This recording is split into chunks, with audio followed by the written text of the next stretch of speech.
নমস্কার বন্ধুরা, welcome to my channel হেসেল। আজকে আমি নিয়ে এসেছি পটল চালের ঘন্ট। আমি পটলটাকে ডুমো ডুমো করে কেটে নিয়েছি, আর তাতে আমি নুন দিয়েছি আর একটু হলুদ দিয়েছি। এবার ভালো করে পটলটাকে ভেজে নেব যতক্ষণ না লাল লাল করে ভাজা হয়ে যায়। ভাজা হয়ে যাওয়ার পরে আমি এটাকে ঢাকা সরিয়ে দেখলাম 40% কুক হয়ে গেছে। এবারে আমি পটলগুলোকে সব তুলে রাখলাম। পটলগুলো তুলে নেওয়ার পরে এবার আমি কড়াইয়ের মধ্যে আবার সর্ষের তেল দিয়েছি, তাতে দিয়েছি জিরে ফোড়ন আর দুটো কাঁচা লঙ্কা ফোড়ন দিয়ে দিয়েছি।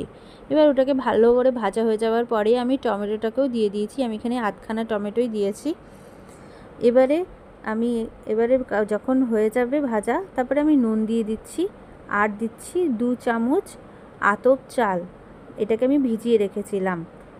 বড় চামচে 2 টেবিল চামচ দিয়েছি আতপ চাল। এবার দিলাম পটলগুলোকে, দিয়ে ভাজা হয়ে গেলে আবার পটলগুলোকে একসঙ্গে মিশিয়ে ভালো করে আবার দুটোর সঙ্গে ভাজবো। এখানে আমি একটুখানি কাশ্মীরি লঙ্কার গুঁড়ো আর একটুখানি জিরে একটু ধনে দিয়ে দিয়েছি। ব্যাস এইটাকে একটুখানি কষিয়ে নিয়ে জল ঢেলে দিয়েছি, দিয়ে ঢাকা দিয়ে দিয়েছি কিছুক্ষণের জন্য। আবার ঢাকা তুলে দেখব কতটা রেডি হয়েছে। এখানে পুরো তেল বেরিয়ে এসেছে, পটলের ঝোলের মধ্যে পুরো তেল তেল ভাসছে, তার মানে আমরা বুঝবো যেখানে হয়ে গেছে, রান্না রেডি। জলটাকে এবার শুকিয়ে নিচ্ছি, পুরো গ্রেভি করে নিচ্ছি, মানে পুরো একদম মাখো মাখো হয়ে যাবে। তখনই এটাকে আমি একটা বোলের মধ্যে নামিয়ে নেব। আমার রেডি হয়ে গেল পটলের ঘন্ট, চাল দিয়ে পটলের ঘন্ট। Thank you.